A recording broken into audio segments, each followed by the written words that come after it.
Je suis heureux de recevoir le rédacteur en chef de la revue Cité. Bonsoir Pierre-Henri. Bonsoir Bertrand. On se tutoie dans la vie, donc on va continuer à se tutoyer pendant cet entretien. La revue Cité est peu connue, encore qu'elle ait une petite histoire à elle. Est-ce que tu pourrais nous parler un petit peu de cette revue qui fête le 4e numéro de sa nouvelle collection? Alors cette revue elle a surtout une histoire en fin de compte, puisqu'elle était née en 1982. Alors c'est pas tout à fait un hasard si je viens la présenter aussi ici, puisque l'ANAR était en partie au fondement de la création de cette revue, avec ce qui s'appelait à l'époque les clubs pour la nouvelle démocratie, qui réunissaient l'ANAR, mais pas seulement, également le mouvement des démocrates de Michel Jaubert.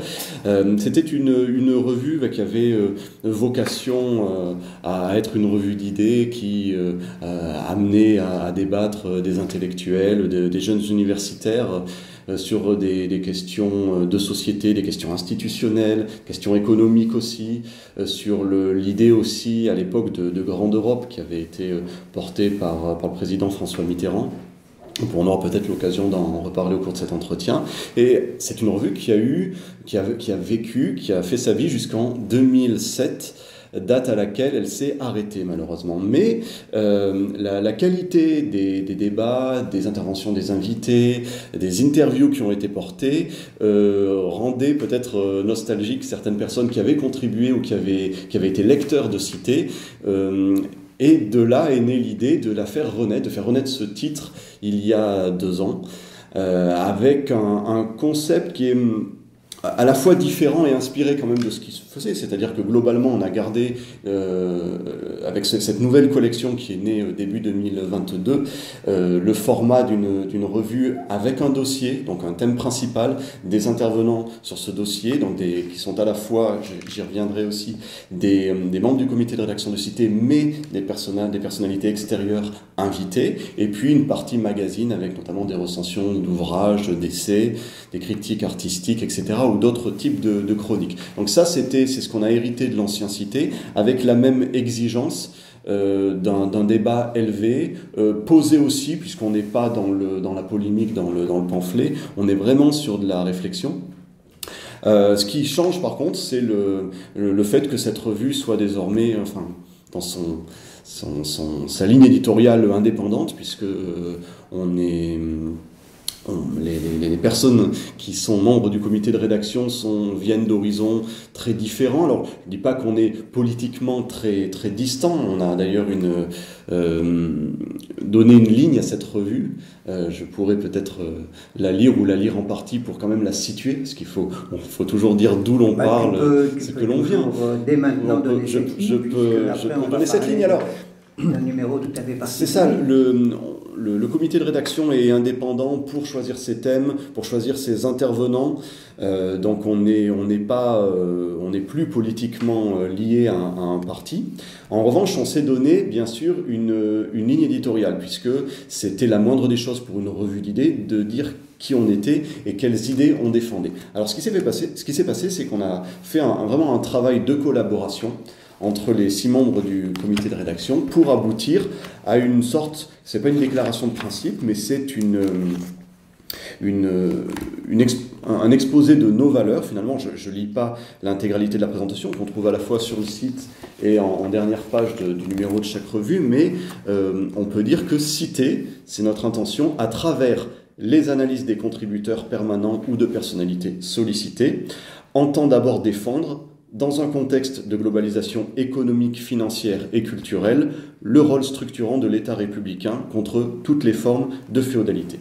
Et Cité, en tant que revue, s'intéresse ainsi à redonner tout son sens à la notion de bien commun, à œuvrer pour la pérennité de notre modèle de souveraineté nationale et populaire. Elle entend aussi contribuer à parfaire le modèle social, ce qui l'a conduit bien sûr, à montrer son attachement à déconstruire les principes de l'idéologie néolibérale et techno-marchande.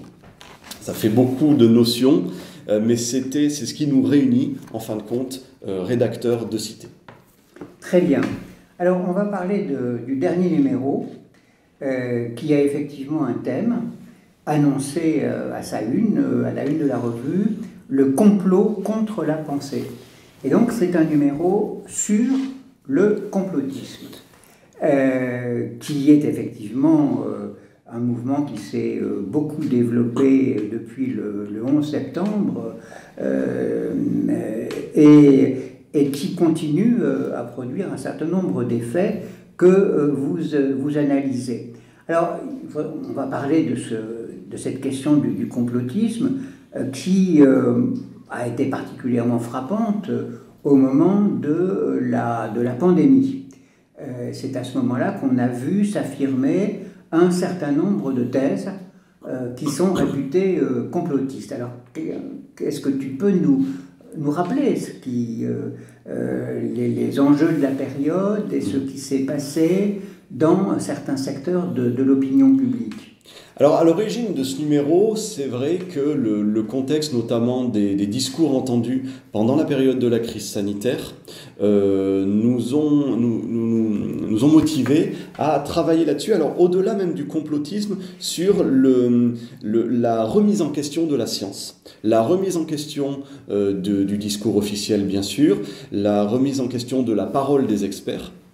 Donc c'est un numéro qui s'intitule « Le complot contre la pensée », où le complotisme est très présent, mais on est allé un petit peu au-delà avec des contributions qui ne traitent pas directement du complotisme, mais on a essayé de parler de tous ces éléments qui font que le débat est en train non seulement de s'appauvrir, mais de dévier vers quelque chose d'irrationnel. Alors, la période est particulière, tu parlais de la date du 11 septembre 2001, bien sûr, en référence aux attentats et en référence à l'intervention de Jérôme Grondeux, qui est un historien des idées, qui est aujourd'hui inspecteur général de l'éducation nationale. Il a été interviewé pour citer par la journaliste Ella Micheletti et il explique ce qu'est aujourd'hui le complotisme par rapport à ce qu'il pouvait être jusqu'à la fin du XXe siècle finalement. Ce qu'on a vu apparaître à partir du 11 septembre 2021, c'est un complotisme à large diffusion, favorisé par les réseaux sociaux aussi. L'expression est beaucoup plus large, puisque pour publier une opinion, il ne suffit plus d'avoir l'accès à un magazine, l'accès à un média, à l'édition. On peut, en tant que simple individu, s'exprimer et être lu à travers le monde entier par les réseaux sociaux. Donc ça décuple le discours qui est un discours de remise en cause d'une vérité historique, scientifique, ou même du discours des gouvernements en général. Et il y a un deuxième aspect qui est palpable après 2021, c'est que ce complotisme, il va toucher des pans beaucoup plus larges de la société. Donc la diffusion est plus large, mais même la réception l'est plus. C'est-à-dire qu'on a des personnages, c'est ce qu'explique Jérôme Grondeux, des personnes dans la société, comme ces étudiants notamment, donc des gens qui ont un certain niveau d'instruction, qui vont se mettre à croire ou à relayer, ou en tout cas à être séduits par une pensée alternative, par des explications qui sortent de l'explication communément admise d'un événement historique, d'un fait de société, etc.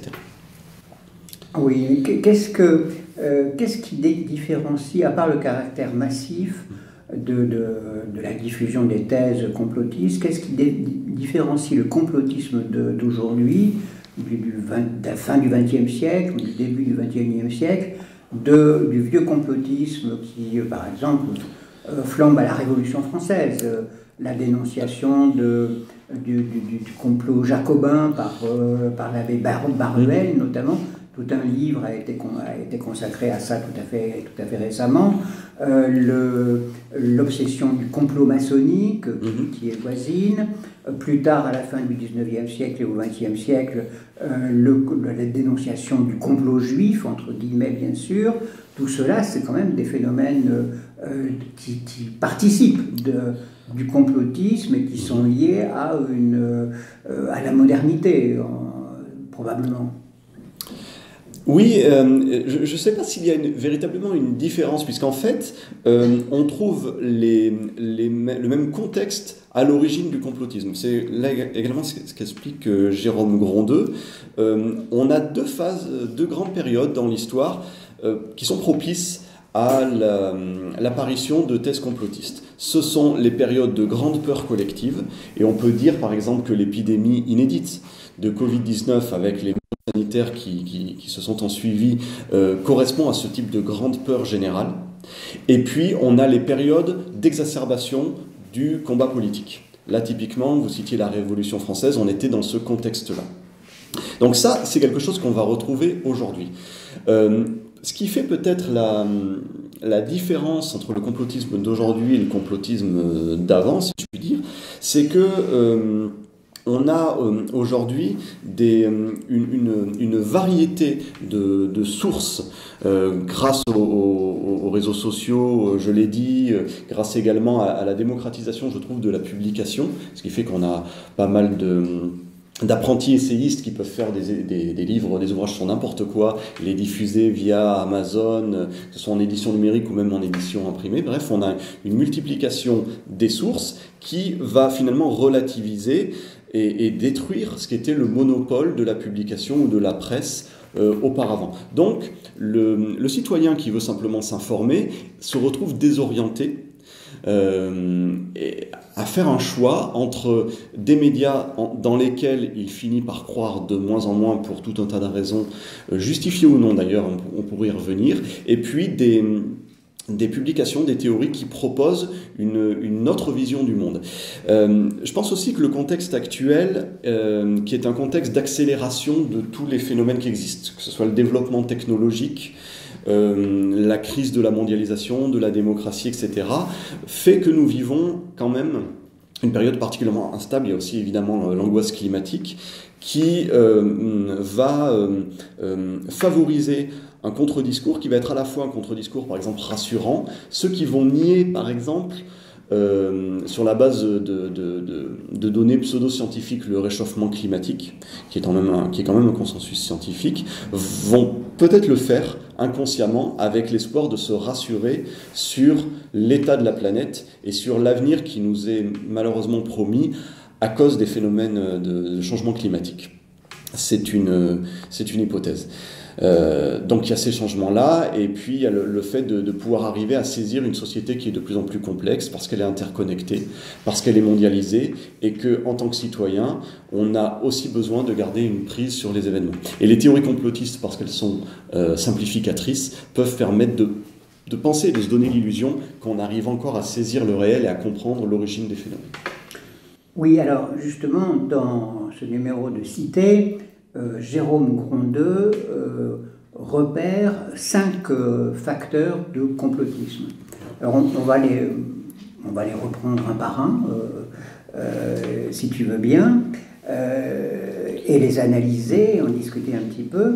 Le premier, c'est il peut y avoir justement un facteur psychologique. Jérôme Grondeux parle d'une sensibilité personnelle au paranormal. Oui. C'est-à-dire que le premier élément. C'est-à-dire qu'il y a des types de personnalités qui seront plus enclines à être séduites par des thèses complotistes. C'est pas forcément quelque chose de grave et encore moins de pathologique. D'ailleurs, il n'y a pas que Jérôme Grondeux, même Sébastien Dieguez, qui est un spécialiste de la neuropsychologie, l'explique bien. On ne peut pas réduire le complotisme à une pathologie mentale, à un trouble cognitif ou autre. C'est pas. C'est la paranoïa. Oui. Alors, des personnalités à tendance paranoïaque vont être plus facilement complotistes, mais ça ne suffit pas. Des personnes qui ont simplement le goût du mystère, qui aiment les récits un petit peu secrets, un petit peu mythiques, etc., ce qui n'est pas en soi un problème, c'est presque une inclination, un goût, vont avoir tendance à être séduits par les pensées complotistes, parce que les pensées complotistes, elles proposent de regarder au-delà des apparences et d'essayer de montrer quels sont les ressorts secrets derrière une vérité officielle. Donc, en effet, les goûts personnels, l'attrait pour le mystère, l'attrait pour le paranormal, la tendance un petit peu à la paranoïa, ce sont des traits de personnalité qui peuvent favoriser le complotisme, sans pour autant que les sujets soient véritablement des personnes qui relèvent de la psychiatrie, j'ai envie de dire. Il ne faut pas psychiatriser le complotiste. Il y a aussi, vous en parlez dans la revue, le simple défi un peu narcissique, oui. La volonté de se singulariser par rapport à un conformisme ambiant. Oui. Qui explique, il paraît qu'il y a des t-shirts, je suis complotiste, etc., bon, qui marquent cela. Oui, parce que là, il y a un double aspect. C'est-à-dire que la personne qui va soutenir une théorie alternative de l'explication d'un événement ou d'un phénomène, donc il sait qu'il soutient une thèse minoritaire. Ça le valorise, parce qu'il se dit, moi j'ai compris, ou moi je suis informé, les autres sont les moutons qui suivent le discours dominant, le discours officiel. Donc je suis plus malin que les autres. Et puisque les tenants, on va dire, de la vérité consensuelle ou officielle vont stigmatiser ces personnes-là en disant « vous êtes complétistes, vous délirez », ils vont retourner l'insulte en fierté. Oui, vous me traitez de complotiste, en fait, je suis plus malin que vous. Ce facteur-là pourrait se résumer ainsi. Très bien. Alors, il y a un deuxième facteur, c'est le faible niveau scolaire. Oui, mais c'est un facteur, comment dire, statistiquement, c'est ce que montrent les études a priori, le niveau de diplôme et le rapport à la culture a une incidence sur la perméabilité au complotisme. Mais ce n'est pas un facteur suffisant pour tout expliquer. Ce qui signifie par là que des personnes avec un très haut niveau d'études, voire des savants, peuvent sombrer aussi dans des croyances qui sont irrationnelles, antiscientifiques, et souscrire à des thèses complotistes. Oui, très savamment, vous parlez de l'effet Dunning-Kruger. Dunning-Kruger, alors, c'est pas moi qui en parle, hein, c'est Jérôme Grondeux qui le cite. L'effet de Dunning-Kruger consiste en fait à surestimer ses compétences dans un domaine. Et typiquement, ça peut arriver justement à de grands scientifiques, parce que quand on est un savant, alors à moins vraiment d'être un érudit, une sorte de pic de la Mirandole, mais ça c'est de plus en plus rare vu la complexité du monde. Quand on est savant dans un domaine, ça ne signifie pas, bien qu'on soit très intelligent et qu'on ait un niveau de connaissance très poussé dans une matière, qu'on soit compétent sur tout et que son avis soit fondé et motivé sur tout. Et l'effet de Dunning-Kruger, ça va être par exemple quand un grand médecin ou quand, je ne sais pas moi, un grand historien va se mettre à avoir des opinions très tranchées dans un domaine pour lequel il n'est pas particulièrement plus compétent que d'autres. Je crois d'ailleurs que Jérôme Grondeux prend l'exemple d'un physicien anglais pendant la période de la Révolution française qui, malgré son niveau d'érudition scientifique, a cru complètement au complot judéo-maçonnique derrière l'irruption de la Révolution française en France. Alors, troisième cause de complotisme, facteur de complotisme, plus complexe, c'est toute la radicalité politique ou politico-religieuse qui se développe en Europe en ce moment de façon non complotiste, mais aussi qui est un terrain, qui pourrait être un terrain des thèses complotistes. Oui, alors là je reviens à ce que j'ai exprimé tout à l'heure en parlant des phases historiques qui étaient propices à la multiplication des théories complotistes. Les périodes en effet d'affrontements politiques majeurs, de radicalisation politique, conduisent à cela parce qu'il y a une simplification de la pensée. Chacun va se retrancher dans son camp, peut-être caricaturer l'autre, et on va dire surestimer, ou en tout cas ne plus douter, perdre l'esprit critique vis-à-vis de ses propres convictions. Il y a une autre intervention dans ce numéro qui évoque un petit peu cela, c'est l'article d'Aloïs Lange-Rousseau, qui évoque le recours au complotisme dans les formations politiques actuelles. Et il explique notamment que c'est une sorte de pis-aller, finalement, quand un parti politique n'est plus capable de produire des idées et de gagner par ses idées, n'est plus capable de jouer le nombre, notamment par la constitution d'alliances lors des élections, reste la stigmatisation ou la caricature de l'adversaire par finalement une sorte de complotisme, qui serait Oui, la simplification de l'idée de l'autre, et puis l'idée que les adversaires politiques, l'opposition, a nécessairement de mauvaises intentions derrière elle. Et ça, on le rencontre à absolument tous les niveaux.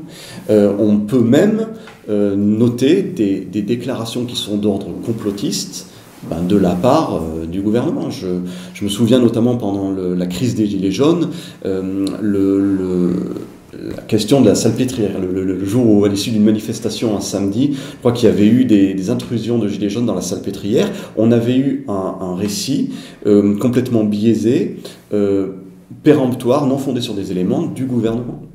On a eu, c'est cité dans l'article d'Aloïs Rossolang, un ministre qui, en commission parlementaire, c'était à propos de l'affaire Benalla, est quand même venu dire que le Sénat ourdissait un complot pour renverser le président de la République. Donc le recours au complotisme dans la vie politique, c'est aussi, par facilité, par commodité, le moyen de motiver ses troupes contre une sorte d'ennemi commun qui œuvrerait contre l'intérêt. Alors là, est-ce que c'est vraiment du complotisme? Parce que pas défendre le gouvernement dans ses affirmations péremptoires, mais ce sont des techniques de manipulation de l'opinion, d'autodéfense d'un gouvernement qui existent à toutes les époques.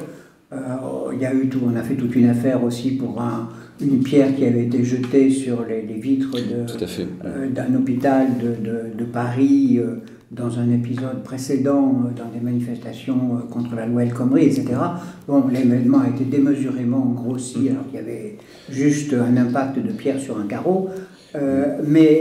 Ça, c'est pas du complotisme. Ce sont des récits complotistes, mais ce ne sont pas des théories. C'est-à-dire que ça ne va pas plus loin que le fait... C'est une manipulation de l'opinion qui est naturellement fallacieuse, trompeuse, etc. Mais on n'est pas dans une théorie. On n'est pas dans une théorie. Par contre, on retrouve quand même le complotisme dans l'intentionnalité qu'on prête aux autres.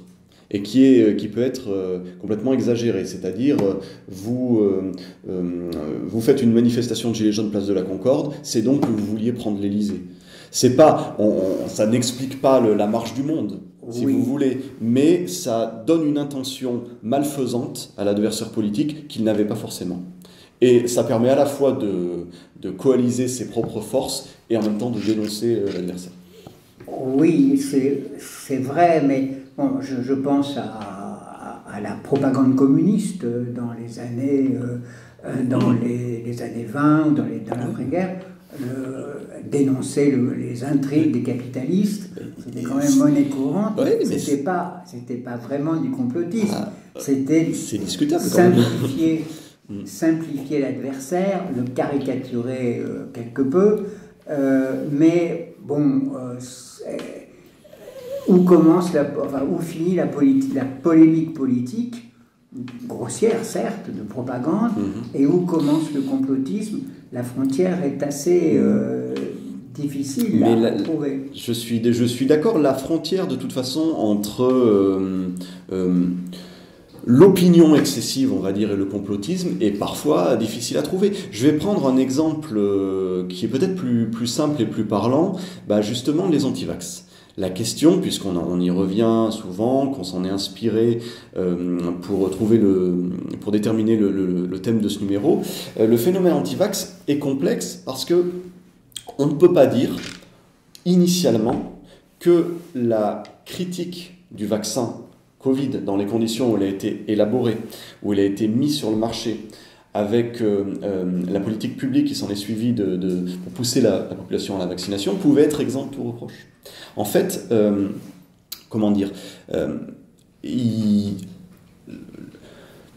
on pouvait être critique, ce qui n'était pas mon cas, je précise, mais on pouvait être critique ou avoir des doutes sur les vaccins sans tomber dans le complotisme. Mais il se trouve qu'à un moment, le mouvement anti-vax a sombré dans le complotisme parce qu'il a développé autour de cette crainte du vaccin, de ces peurs qui étaient d'ailleurs des peurs presque humaines, on va dire, c'est-à-dire qu'est-ce qu'on injecte, est-ce qu'il n'y aura pas des effets secondaires à terme, est-ce qu'on a tout mesuré, est-ce que le rapport coût-bénéfice est assuré. Ça, c'était des vraies questions.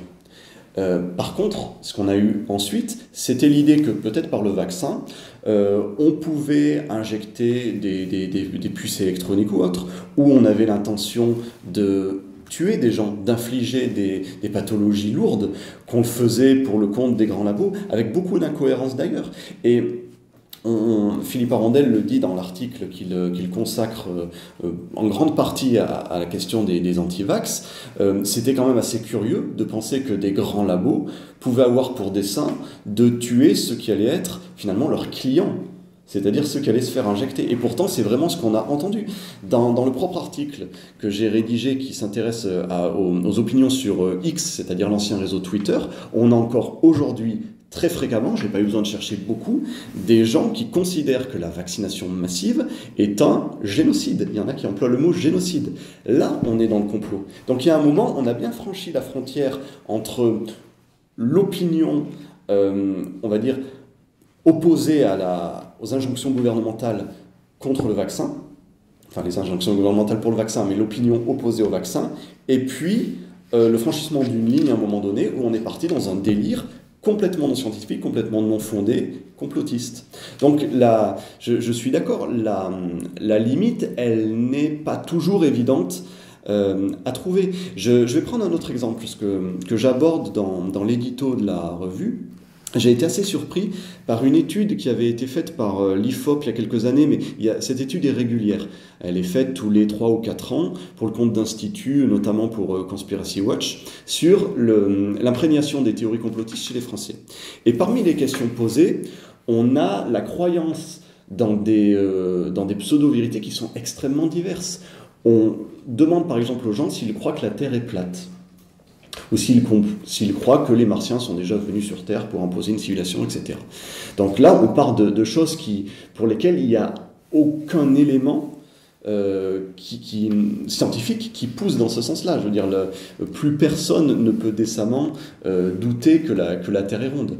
Et à côté de ça, on interroge aussi les gens sur des choses qui sont, à mon avis, beaucoup plus discutables. Pas des choses vraies, j'ai pas dit ça, mais qui nécessitent une investigation beaucoup plus poussée. On leur demande par exemple si la CIA est impliquée dans l'assassinat du président Kennedy. Pour moi, ce sont deux choses qui n'ont strictement rien à voir.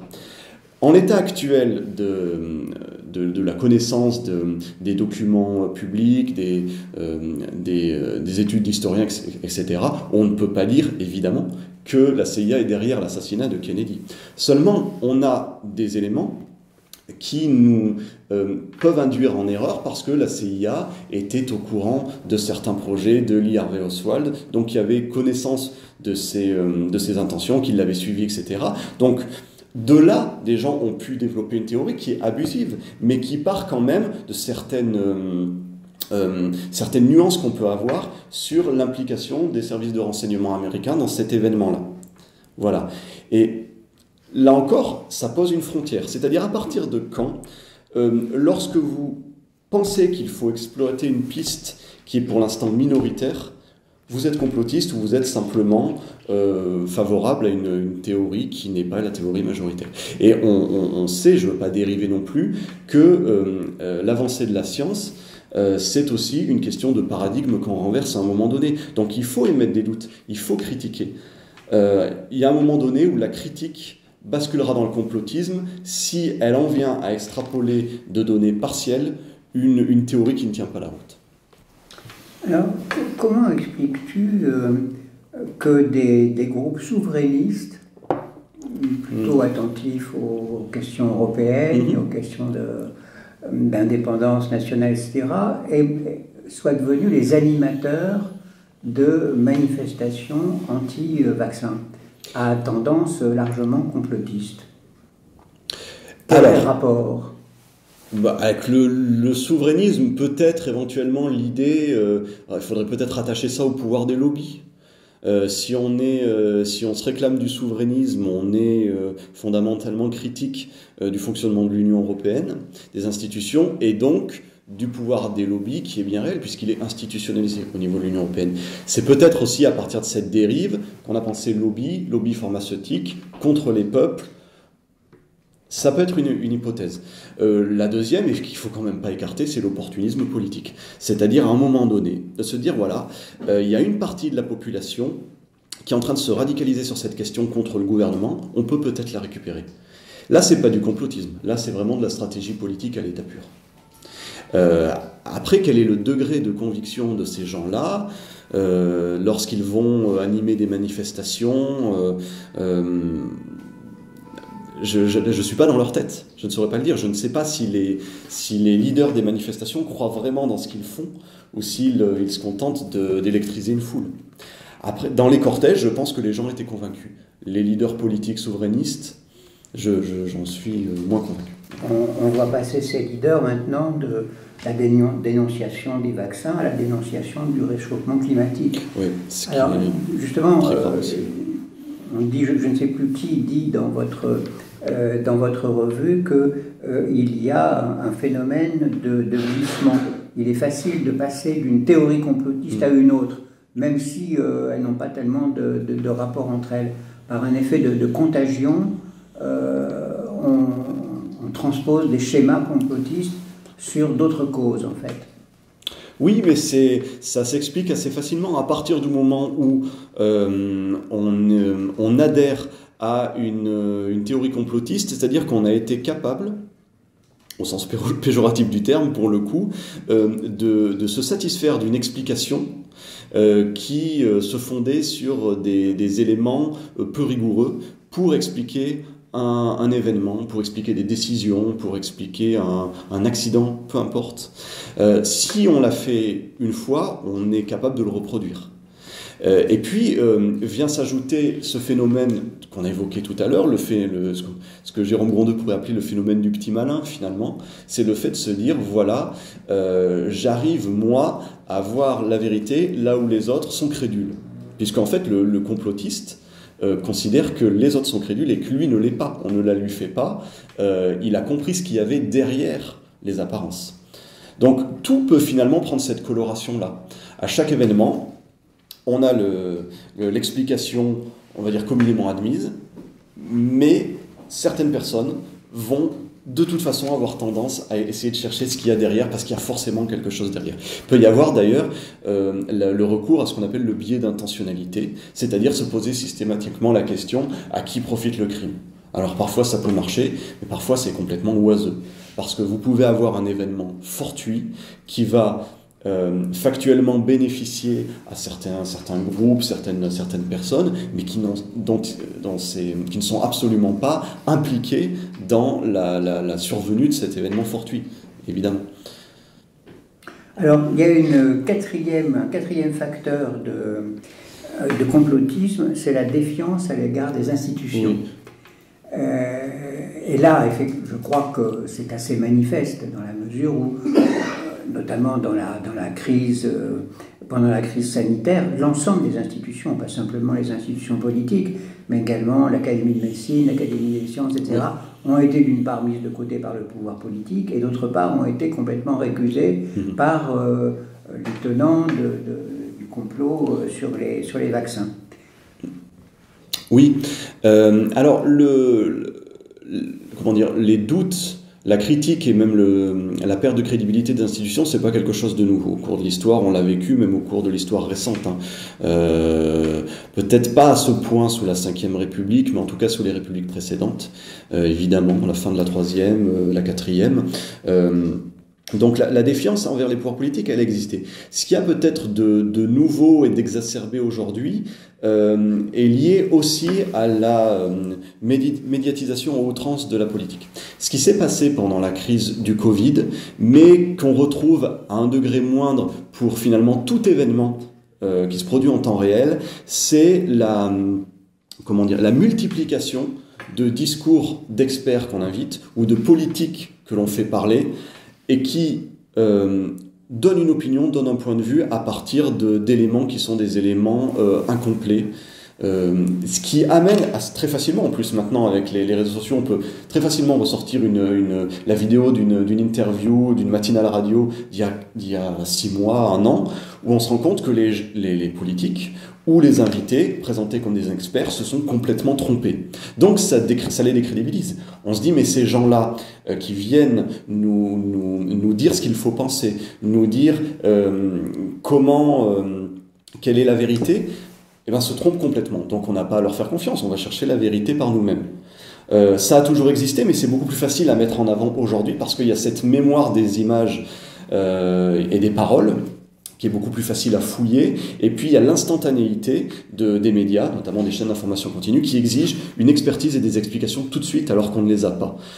Si vous prenez l'origine du Covid et même la dangerosité du virus, vous aurez entendu tout et n'importe quoi. Ça ne veut pas dire qu'à ce moment-là, les intervenants cherchaient à duper le peuple ou mentaient sciemment. C'est simplement quand l'état des connaissances qu'ils avaient au moment où ils ont prononcé certaines affirmations, ils ne pouvaient, enfin, ils se sont prononcés en considération des éléments qu'ils avaient à ce moment-là, mais qui n'étaient pas les événements définitifs, parce qu'on était dans l'immédiateté. Donc ça accélère la décrédibilisation de la parole publique, qu'elle soit la parole des politiques ou des journalistes.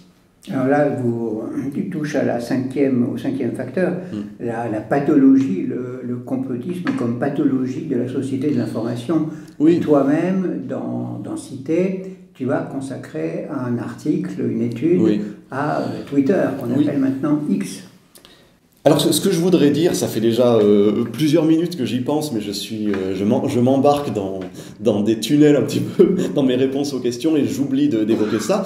Dans notre esprit, quand on a fait ce numéro de Cité, on n'avait absolument pas l'intention de regarder les choses de haut, de juger et de dénoncer les complotistes. On essayait surtout de comprendre ce qui se passait et quelles étaient les raisons pour lesquelles les gens venaient à croire et à porter des théories qui étaient farfelues, antiscientifiques.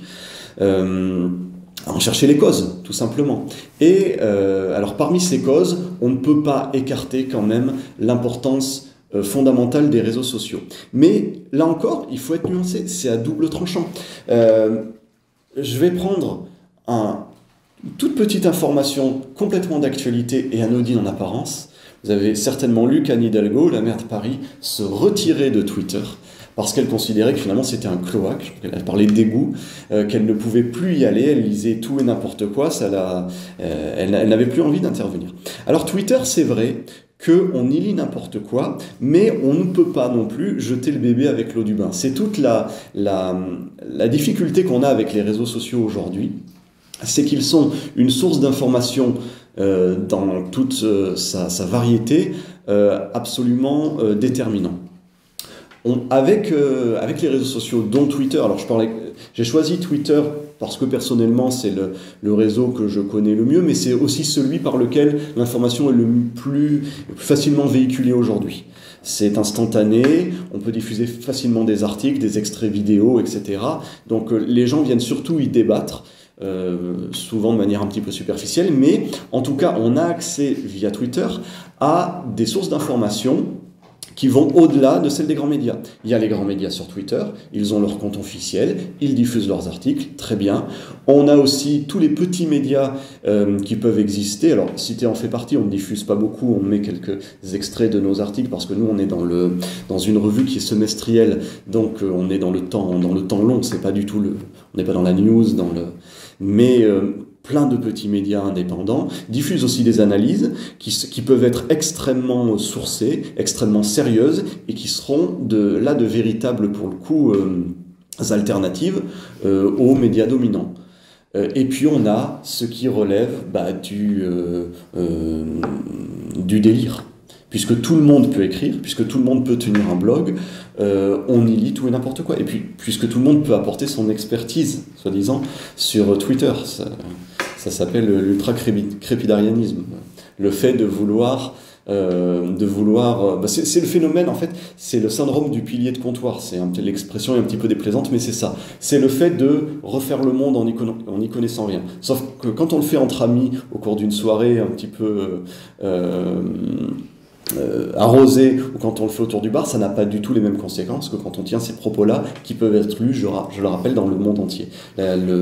L'impact n'est pas le même. Donc Twitter favorise à la fois la variété de l'information et paradoxalement la diffusion de thèses complotistes. Alors, justement, quelle parade opposée au complotisme?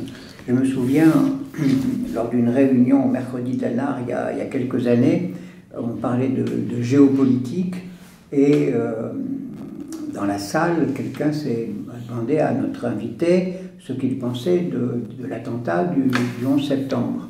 Notre invité s'est tu pendant 3 minutes, 2 minutes. Le silence a régné et il a repris la parole en disant je ne réponds jamais à ce genre d'interpellation. Pour moi, ça n'a aucun sens. Voilà. Mais il est vrai que on se trouve déconcerté devant l'argumentation des complotistes. Par exemple, pour les tours, on vous explique que la structure du bâtiment faisait qu'il ne pouvait pas s'effondrer, etc., etc. Plein de détails très très techniques qui font qu'on est sans voix. De même pour les vaccins. Quand on ne connaît rien du tout à ce monde-là, on est sans voix parce qu'on ne peut pas répliquer. Donc voilà, et le fait qu'on ne puisse pas s'opposer, justement, crédibilise un peu celui qui est là, qui dit moi je sais que la structure devait tenir, je sais que le vaccin fait tel et tel effet, etc. D'ailleurs, il y a eu un mort à tel endroit, etc., etc. Plus les professeurs de médecine qui authentifient, les quelques professeurs de médecine qui authentifient les propos sur les vaccins, etc. Donc voilà, on est déconcerté. Oui. C'est pour ça que souvent la réponse était parano, tu dis n'importe quoi, mais c'est pas une réponse justement de dire ça. Surtout que tu as montré que justement c'était pas un phénomène psychologique, c'était pas une maladie mentale, non, ça peut pas se résumer à ça. Une façon, un rapport à la vérité qui était d'un type très particulier. Alors qu'est-ce qu'on peut dire, qu'est-ce qu'on peut faire quand on a ce genre de théorie en face de soi et de théoriciens? Alors, on peut en sortir a priori puisque certains l'ont fait. On a certaines personnalités, notamment sur les réseaux sociaux, j'en cite 2, qui sont des anciens complotistes et qui ont fini par ouvrir les yeux. Alors, comment est-ce qu'on leur a fait ouvrir les yeux? Peut-être tout simplement une lecture ou un débat avec une personne qui était sur un sujet qu'il maîtrisait mieux. Parfois, ça aide à se dire, finalement, je croyais bien penser et ma démonstration était complètement bancale. L'exemple que tu donnes sur le 11 septembre est intéressant parce que c'est vrai que les personnes qui pensent que les tours ont été sabotées, je crois que cette théorie-là existe, donc c'est pas les avions qui sont à l'origine de la chute des tours, elles étaient déjà sabotées à la base, s'appuient sur certains rapports techniques, soi-disant. Mais ils ne vont pas eux-mêmes remettre en cause ces rapports-là. C'est-à-dire il y a un biais finalement de confirmation là-dedans. Ils lisent ce qui semble être une source scientifique et sûre qui va dans le sens de leur théorie, ils disent techniquement c'est fondé. Ces tours-là, telles qu'elles étaient conçues d'un point de vue architectural, ne pouvaient pas s'effondrer comme elles se sont effondrées. Donc c'est qu'il y a quelque chose. Mais ils ne vont pas essayer de se demander, alors que c'est quand même la question de base, est-ce que le rapport que j'ai lu ou ce qu'on m'a présenté comme un rapport est sérieux? Est-ce que ce n'est pas quelque chose? Est-ce que ce n'est pas un canular? Qui est le scientifique qui a pondu ça? Est-ce qu'il est reconnu? Est-ce que c'est un rapport qui est isolé ou est-ce qu'il y en a d'autres qui le confirment, etc. Ça, en fait, c'est toujours pareil. Sort du complotisme certainement la personne qui, à un moment donné, soit s'en désintéresse et et on va dire reprend une activité intellectuelle normale, soit la personne qui est quand même soucieuse d'exactitude. On peut avoir des gens qui sont, j'ai envie de dire, pratiquement des complotistes de bonne foi, dans le sens où, à un moment donné, ils vont s'intéresser à une thèse qui est une thèse complotiste parce qu'ils ont cru lire des éléments sérieux qui allaient dans ce sens et qui l'étayaient. Mais s'ils sont dans une démarche critique, qui a pu les amener jusque-là, la critique pourrait leur permettre un moment d'en sortir, en disant non, j'ai cru, mais il y a quand même d'autres éléments qui s'ajoutent et qui me font revenir sur une autre interprétation des faits. Et puis, alors, quand je dis que certaines personnes s'en désintéressent, simplement parce qu'on s'est dit, je ne sais plus si c'est Sébastien Dieguez ou Jérôme Grondieu, je crois que c'est Jérôme Grondieu, qui explique qu'il y a quand même une particularité avec le complotisme, c'est que ça mobilise rarement les foules. C'est-à-dire que vous ne portez pas bien loin un combat politique avec des théories complotistes. Il y a qu'à prendre finalement la question des antivax. Il y a eu quelques manifestations, sur la durée, les gens ont été assidus, c'est vrai, on ne peut pas dire que c'était massif non plus. Si on compare par exemple aux mobilisations du printemps sur la réforme des retraites, ça n'a juste rien à voir. Le mouvement, certes, s'est inscrit dans la durée. Il y avait des gens régulièrement qui venaient tous les... je ne sais pas s'ils les faisaient le samedi ou le dimanche, mais toutes les semaines. Mais ce n'est pas un phénomène de masse, et puis surtout, ça n'a pas de débouché. On ne crée pas une cohésion avec ça. Donc là, peut-être que le complotisme va finalement peut-être se désintéresser au fil du temps de ce type de théorie-là, parce qu'elle ne mène pas à la mobilisation. Si on est militant, on ne peut pas s'en contenter. Ce que dit aussi Sébastien Dieguez quand il parle du concept, on n'en a pas parlé jusqu'à présent, de croyance. C'est un mot qu'il utilise pour distinguer la croyance de la croyance. Alors, ça fait rire, mais qu'est-ce que c'est ? Il lui a semblé, et c'est tout à fait logique, qu'on ne pouvait pas utiliser indifféremment le mot croyance pour des choses qui ne relevaient pas fondamentalement de la même conviction. Croire en quelque chose, c'est mettre une forme de foi. Là, je ne parle pas simplement une foi religieuse, ça peut être une foi politique. C'est la persuasion, c'est le fait de penser qu'une théorie, une interprétation ou des valeurs font sens et qu'on est prêt à se battre pour elles. Ça, c'est de la croyance. Or, la plupart de ceux qui colportent des thèses complotistes, notamment sur les réseaux sociaux, sont en fait dans la croyance, c'est-à-dire qu'ils sont indifférents au fait que les théories qu'ils portent soient vraies ou faux. Peu importe finalement, ça ne changera pas leur vie d'apprendre que c'est faux. Tout à l'heure, tu parlais du communisme dans les années 20 ou 30. Ceux qui avaient des convictions communistes avaient véritablement la croyance en une doctrine politique et économique. Ils auraient donné leur vie pour elle. Et l'échec de l'expérience soviétique, par exemple, a été aussi non seulement une désillusion, mais même quelque chose de beaucoup plus violent, c'est-à-dire la fin de quelque chose qui était un ensemble de valeurs qu'on pouvait avoir chevillées au corps. La plupart du temps, les complotistes, c'est pas ça. Ça porte sur des choses dont ils se fichent de savoir si c'est véritablement vrai ou faux. Mais ils y croient vaguement.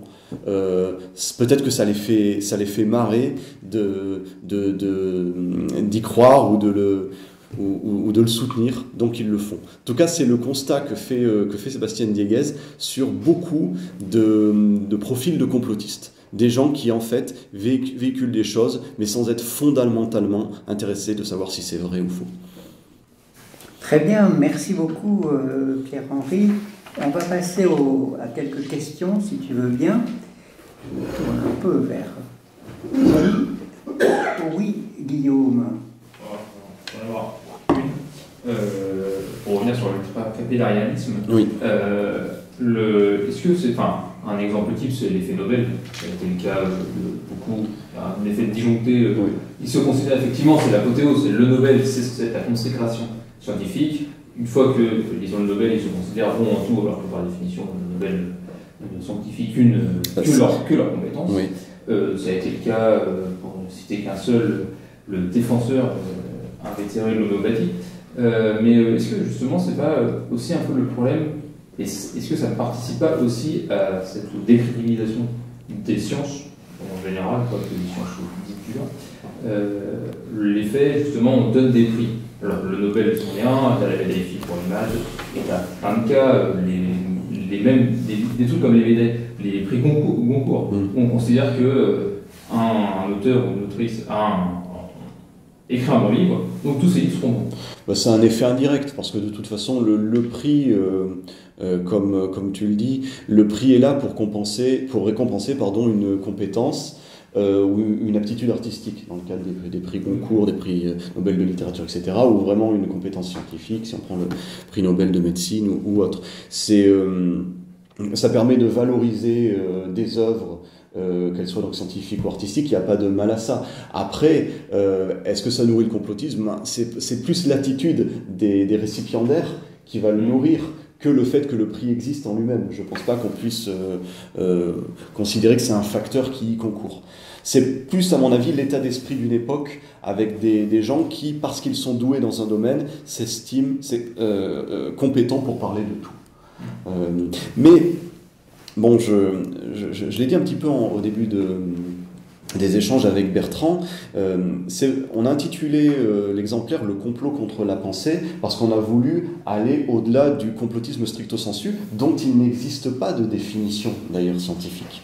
Donc on peut mettre un petit peu tout et n'importe quoi, d'où la question encore une fois des frontières. Qu'est-ce qui relève vraiment du complot? Qu'est-ce qui est simplement un réflexe complotiste? Qu'est-ce qui est carrément une théorie? Il y aurait beaucoup de choses à en dire, mais la pensée déviante, la pensée anti-scientifique, elle va se nicher là où on ne le soupçonne pas toujours.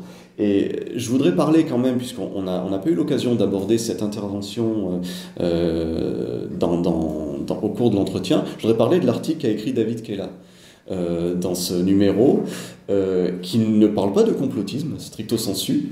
Vous pourrez, d'ailleurs je le dis à ceux qui peuvent nous écouter, vous trouverez cet article en intégralité à lire gratuitement sur le site internet de la revue citée. Donc vous pourrez, sans acheter même le numéro, le découvrir. David Kella évoque le néolibéralisme qui a une particularité, on n'est pas dans le domaine du complot, c'est que le néolibéralisme est devenu la doctrine politique dominante, avec pour effet de cadrer l'action de l'État et en particulier sa manière de gérer l'économie, de mener des politiques économiques, alors que ce n'est pas une théorie scientifique.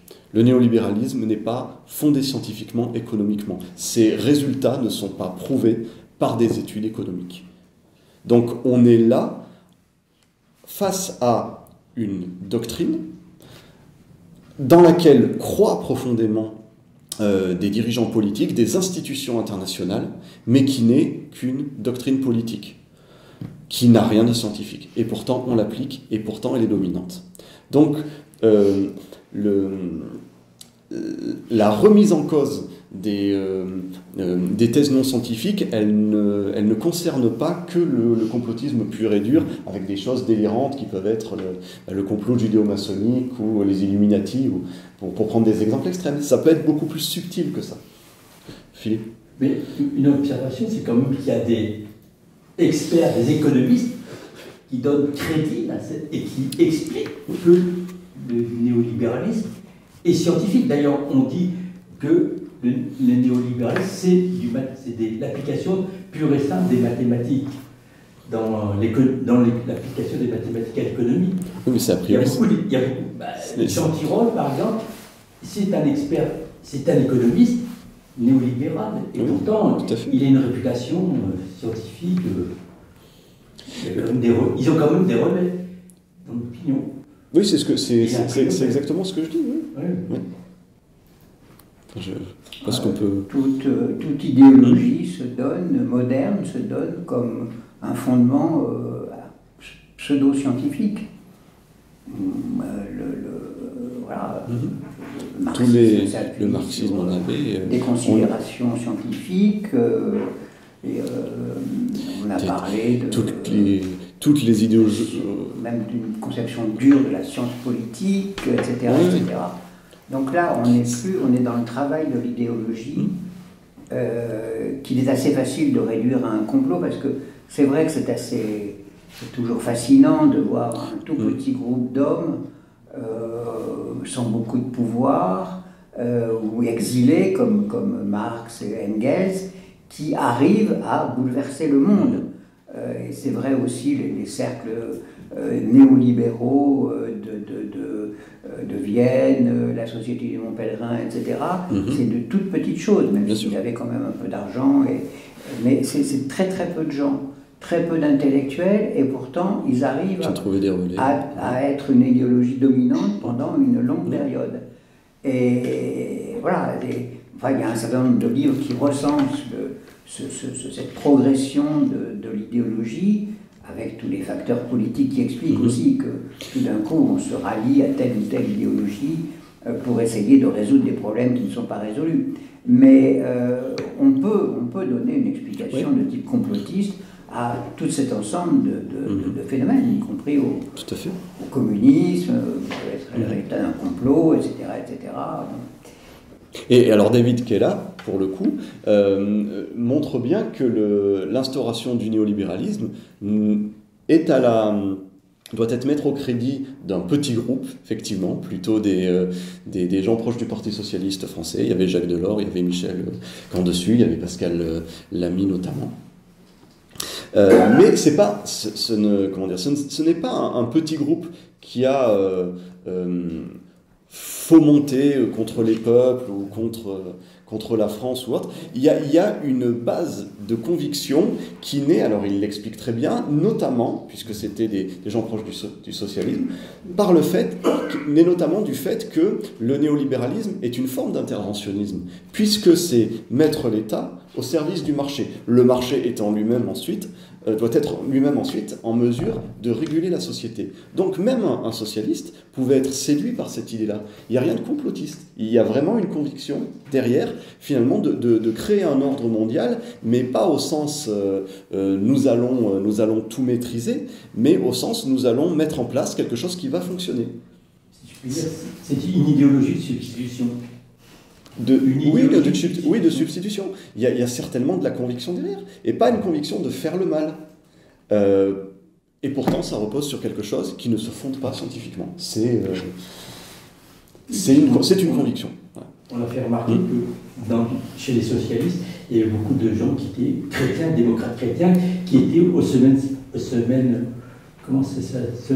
sociales de l'Église, des démocrates chrétiens qui sont censés vouloir faire le bien de leurs congénères, compatriotes.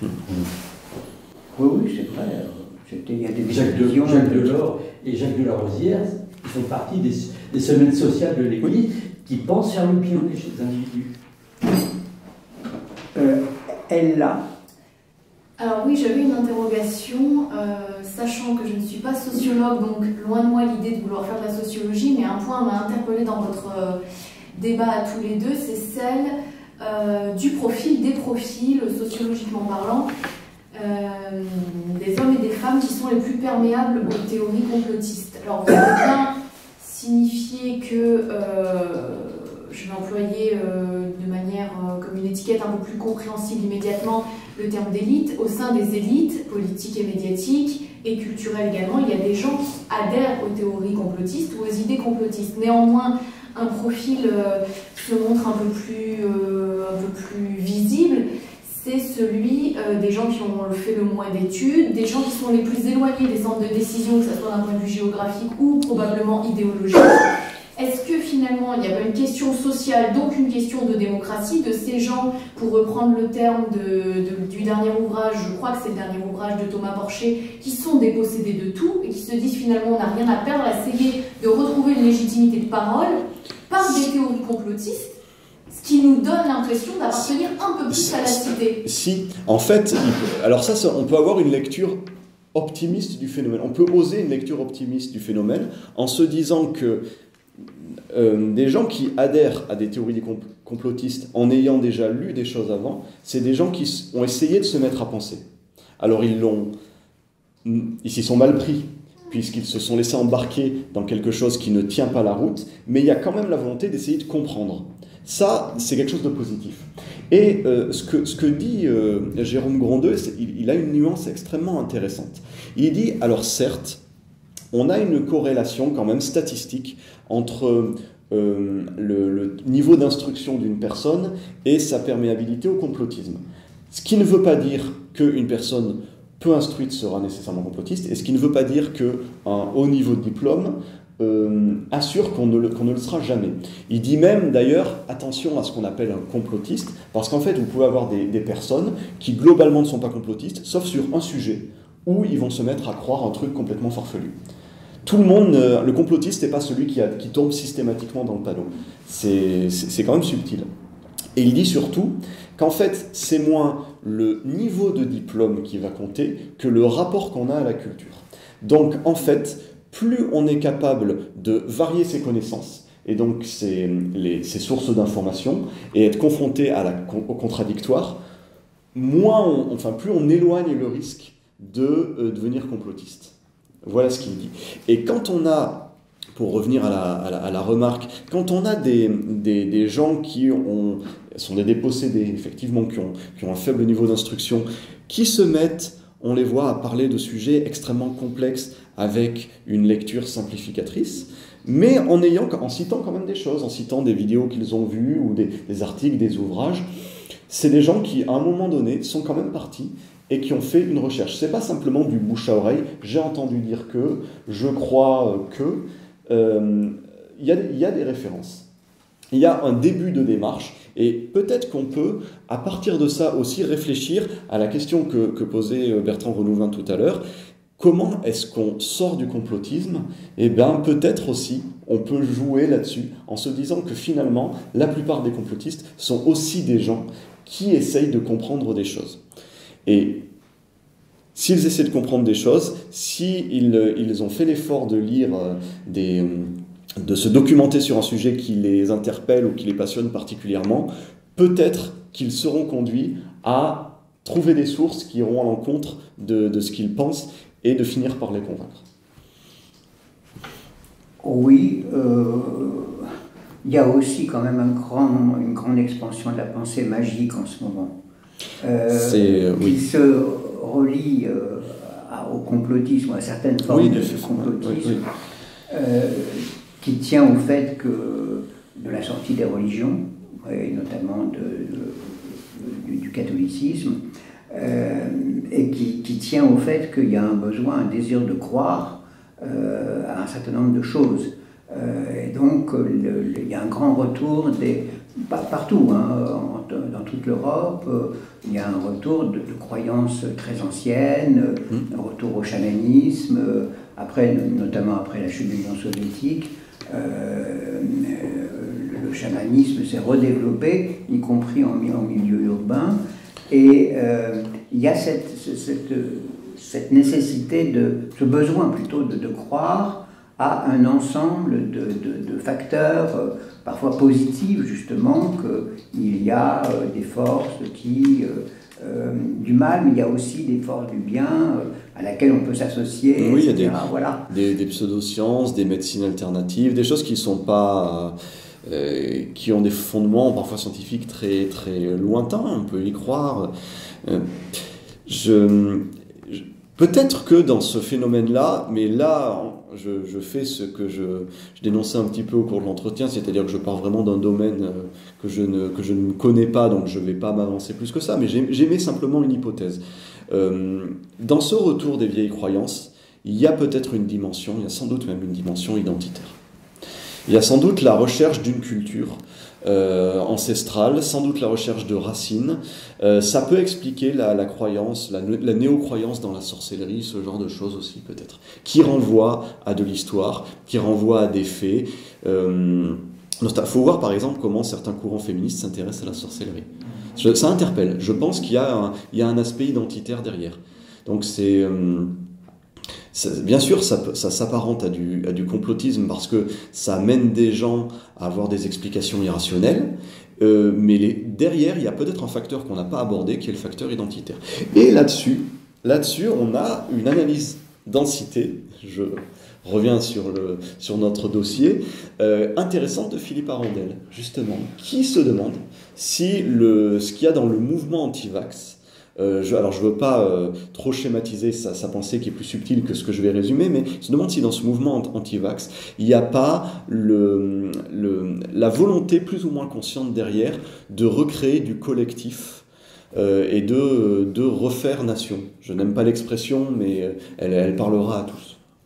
Là aussi, c'est une hypothèse qu'il émet pour interpréter ce mouvement politique très particulier. Oui, il y a un autre point que peut-être on peut souligner, je ne sais pas si tu seras d'accord, c'est qu'on a tous besoin de croire, et de croire en des choses positives, ou en tout cas besoin de croire à des explications satisfaisantes, oui, d'une façon ou d'une autre. Donc quand on dit, et on a tous notre part d'inculture, oui. C'est-à-dire quand on dit les complotistes, c'est plutôt des gens qui n'ont pas beaucoup de diplômes, etc. Oui, c'est vrai, mais nous sommes, nous aussi, dans de très très vastes domaines, complètement incultes. Donc, prêts, éventuellement, à croire à un certain nombre de choses qui... Une démonstration séduisante pourrait nous satisfaire. Oui, bien sûr. D'ailleurs, là c'est un peu caricatural, mais tu cites une personne qui reprend une dépêche annonçant la mort de Poutine, et qui dit, oui. Je ne suis pas sûr que ça soit vrai, mais enfin quand même je reprends la dépêche, oui. parce qu'elle a tellement... Elle a tellement, c'est ça, bien sûr. Bien sûr, avec ce mot, attendons de savoir si ça se confirme. Si on aura ce bonheur. Et c'est vrai que même dans le journalisme, nous avons tous envie de croire à des explications qui nous rassurent, ou qui au contraire confortent notre pessimisme le plus assuré. Et on peut tous être pris, en fait, au piège d'explications qui sont complètement déraisonnables. Oui. Mais toutes les traditions politiques ont connu ça, y compris la tradition royaliste. Alors, Dieu sait. Oui, bien sûr. Mais ça dit qu'il mourra un jour, Poutine. Mais pas forcément les jours. C'est très vrai. Et là, donc, c'est plus du complot stricto sensu, mais c'est de l'explication satisfaisante. C'est chercher par zut, je l'ai dit tout à l'heure, le biais de confirmation. Voilà, chercher par le biais de confirmation à interpréter le monde pour que cela rentre dans son prisme de lecture. On parle aujourd'hui, ce mercredi, alors que il y a un fait divers tragique qui a secoué la France, c'est le meurtre du jeune Thomas dans la Drôme. Et là, l'analyse qui est faite de ce drame terrible, elle va complètement dans ce que tu décris, c'est-à-dire une lecture qui va dans le sens qu'on voudrait, enfin pour les observateurs, dans le sens que ces observateurs-là voudraient voir. Pour une partie, on va dire, de la classe politique, des militants ou même de la presse qui est à droite, voire très à droite, on a là la preuve finalement que un jeune Français de la campagne qui ne faisait de mal à personne vient se faire littéralement tuer par des jeunes de banlieue issus de l'immigration. Le fait divers qu'il pouvait attendre. Et de l'autre côté, on a à gauche des politiques, des journalistes, de la même manière, qui vont aller essayer de creuser pour voir si, quand même, la chose ne serait pas un petit peu plus complexe et si, ce jeune n'aurait pas un peu provoqué son agresseur, qu'il n'y aurait pas eu quelques propos racistes, pour finalement se réconforter en disant que non, ça ne peut pas être le jeune de banlieue qui va gratuitement poignarder quelqu'un dans une fête de village. C'est pas possible, il y a forcément eu un propos raciste, puisque c'est bien connu, on a une population dominante et on a des victimes. Voilà. Donc dans les deux cas, de toute façon, il y a de l'excès, puisque les choses ne sont jamais aussi simples qu'on le pense. Donc peut-être qu'il y a eu provocation. Est-ce que ça justifie des coups de couteau? Non. Donc attention à ce que la lecture, avec cette idée de satisfaire une interprétation des choses qui nous rassure, ne l'emporte pas sur l'analyse objective et finalement un peu froide des événements, parce que n'importe quel type d'événement, même s'il nous bouleverse personnellement, nécessite, pour être bien compris, parfois un petit peu de recul et donc de froideur. Cela vaut aussi, évidemment, j'en parle puisque c'était déjà d'actualité pour ce qui est de l'interprétation des événements en Israël et en Palestine. Beaucoup trop de choses à chaud, beaucoup trop de choses qui viennent avec le cœur mais pas avec la raison. Oui, Guillaume. Je n'ai pas encore lu le numéro, donc on va parler peut-être dans le numéro, dans ce cas-là, tu vas répondre rapidement, mais il y a un cas qui a été assez, on va revenir directement aux anti-vax, ça a été les gilets, on a vu certains dans cette salle, on a vu les gilets jaunes de l'intérieur, on a vu les manifestations, on a parlé avec des gilets jaunes, des gens qui étaient relativement sensés, ou au contraire, des gens même beaucoup plus simples que ce que tu pourrais avoir sur un plateau de télé qui vont t'expliquer par des trucs hyper compliqués pour t'expliquer rien. Et le mouvement, comme tout mouvement socio-syndical, social, finit par s'étioler, c'est logique, et ce qui est resté, effectivement, c'est un noyau très dur, dans une forme d'acharnement pour certains. Et justement, est-ce que les médias, je ne suis pas sûr que ce soit volontaire, beaucoup je pense pas qu'il y ait de complot, est-ce que les médias qui justement expliquaient par exemple, si on prend le cas des Gilets jaunes, dès la première semaine, que c'était des gens qui étaient des débiles, des gens, des simples d'esprit, des gens des peu instruits, effectivement, pour citer plein de propos de certains personnes médiatiques ou des éditorialistes. Est-ce que justement, à vouloir pointer ce cas et ce type de profil, est-ce que justement on n'a pas créé, on n'a pas exagéré et on n'a pas renforcé des gens qui ne l'étaient originellement pas? On n'en a pas fait une espèce de... On n'a pas créé des vrais complotistes. Si on les antagonise, c'est certain. C'est-à-dire que le mépris, parce qu'il y a eu un véritable mépris pour les Gilets jaunes qui venaient de la classe politique et de la classe médiatique à l'unisson, ce mépris-là a finalement renforcé ceux qui ont participé aux manifestations dans l'idée qu'ils étaient mal aimés, rejetés, dépréciés, et finalement que ce qu'ils donnaient au pays, puisque ce sont des gens qui travaillent, les Gilets jaunes, c'était il y avait beaucoup de petits artisans, des travailleurs précaires, des petits fonctionnaires, ce genre de profil. Oui, ceux qui ont été les premières lignes pendant les Covid. On dit, mais pourquoi ce mépris, pourquoi ne pas nous entendre, alors qu'on ne fait rien de mal finalement. Et le fait de les avoir traités comme ça pour décrédibiliser le mouvement d'entrée de jeu, n'a pu que les renforcer dans leur méfiance, donc dans leur détestation du pouvoir et même plus généralement des élites. On a consacré d'ailleurs le troisième numéro de Cité à la crise des élites, en apportant une réponse extrêmement nuancée, je pense. Donc, oui, finalement, on est responsable quand on fait partie de l'élite, qu'on a la connaissance et qu'on n'est pas, on va dire, on n'est pas les premières cibles du complotisme. On est responsable aussi de ce que deviennent les autres si on les méprise. Et certainement que dans la radicalisation politique, la parole publique, les journalistes, beaucoup les journalistes malheureusement, ont une grande part de responsabilité. Ça c'est un point de vue, et que je comprends très bien qu'on ne partage pas, et qui peut être complètement nuancé. Bon, il y a une construction, là on parle souvent de construction médiatique de l'événement. Oui. Il y a des travaux de sociologie là-dessus, c'est vrai, mais elle est très ambiguë, parce que on l'a vu justement, on l'a vécu avec les Gilets jaunes. Il y avait la volonté de mépriser profondément, un mépris immédiat, un mépris de classe à l'égard des gens qui manifestaient dans la rue, mais en même temps, les médias n'arrêtaient pas d'inviter des Gilets jaunes pour les mépriser, pour leur dire qu'ils ne comprenaient rien à rien, etc. Mais ils n'arrêtaient pas de les inviter. Ils leur ont fait de la pub en même temps. Et de tout centrer sur les manifestations. Oui. Je me souviens, il y avait un samedi matin ou un dimanche matin, à 10h du matin, il y avait déjà les caméras, alors que la manifestation démarrait à midi. Et les caméras étaient là, il y avait un journaliste qui disait, pour le moment on ne voit rien, mais j'aperçois quelque chose de jaune dans le haut.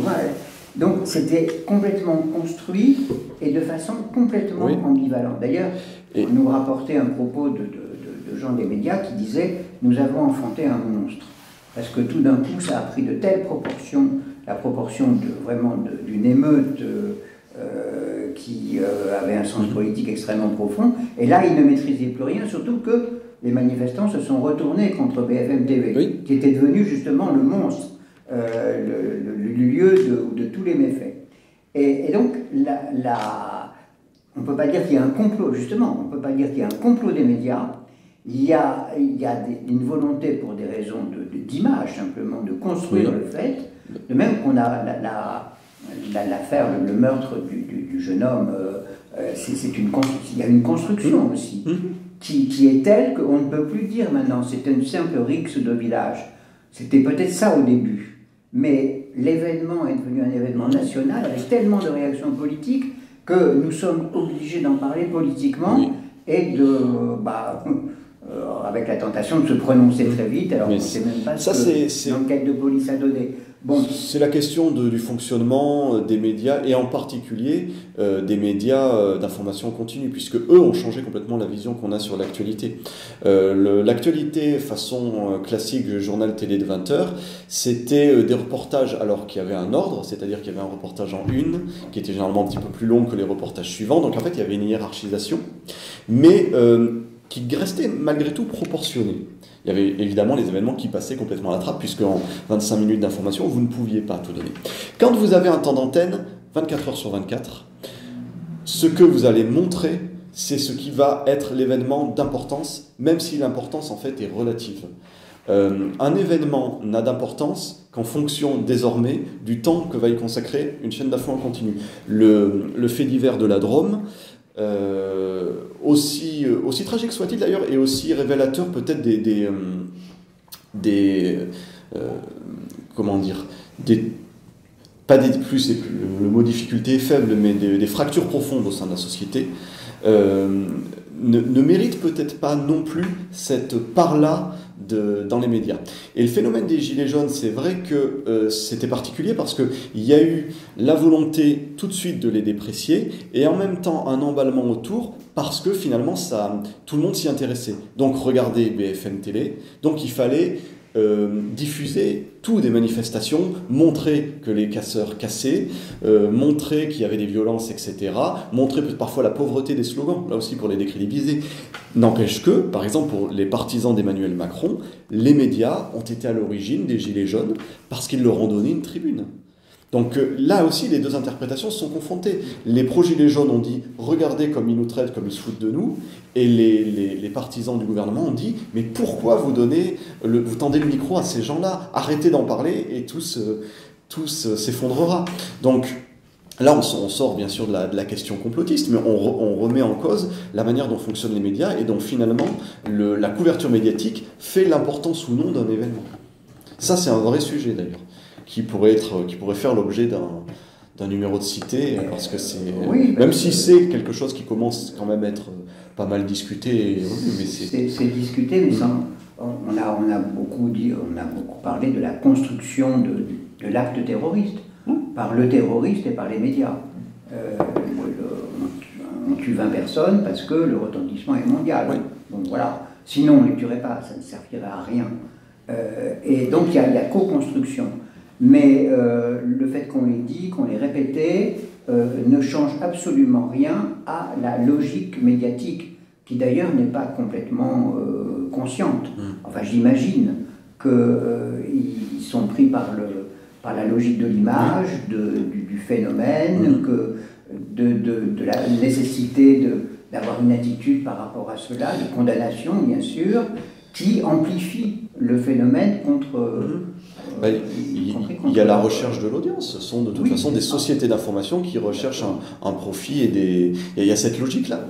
Et il y en a une autre qui se télescope, et c'est ce que tu disais tout à l'heure avec la scénarisation de l'actualité. Je vais prendre vraiment l'exemple le plus bateau qui soit, mais pour le coup il est sourcé, puisque même François Ruffin l'évoque dans son ouvrage Les petits soldats du journalisme. C'est la manière dont sont couvertes les grèves.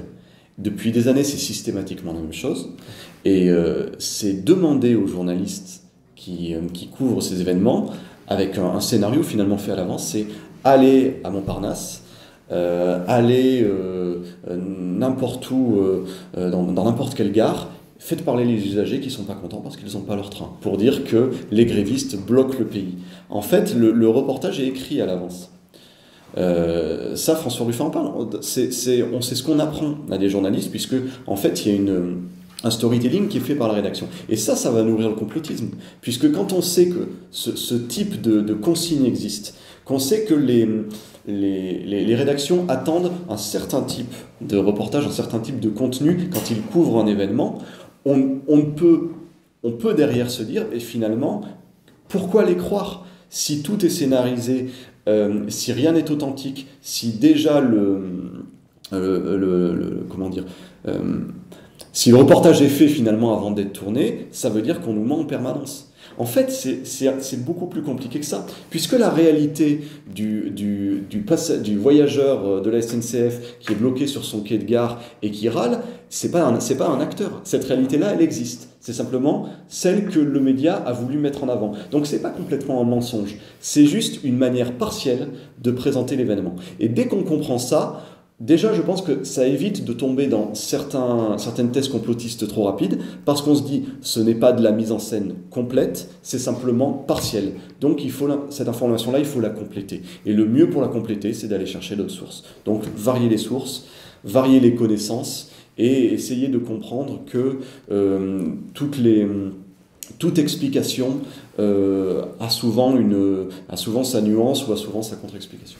D'où l'intérêt, Pierre-Henri, d'une presse de réflexion et des revues, des bimensuelles également. Des revues même bimensuelles, même faites par... permettent justement d'avoir un jugement éclairé sur un monde d'une grande complexité. Voilà. Alors je voudrais dire justement un petit mot là-dessus. Je voudrais déjà en profiter quand même pour remercier les membres du comité de rédaction de Cité, qui sont des journalistes professionnels ou amateurs qui se consacrent bénévolement à l'écriture de cette revue, qui est donc semestrielle. Elle ne sort que 2 fois par an, c'est peu, mais la conception demande beaucoup de temps. Et ce qu'on essaye de faire, au-delà de notre bonne volonté en tant qu'auteur, c'est de faire intervenir, ça je l'ai dit au début, des personnalités dont la parole a de la valeur. Dans ce numéro-là, si on a demandé une contribution à David Kella, si on a demandé à Jérôme Grondeux, historien des idées, si on a demandé un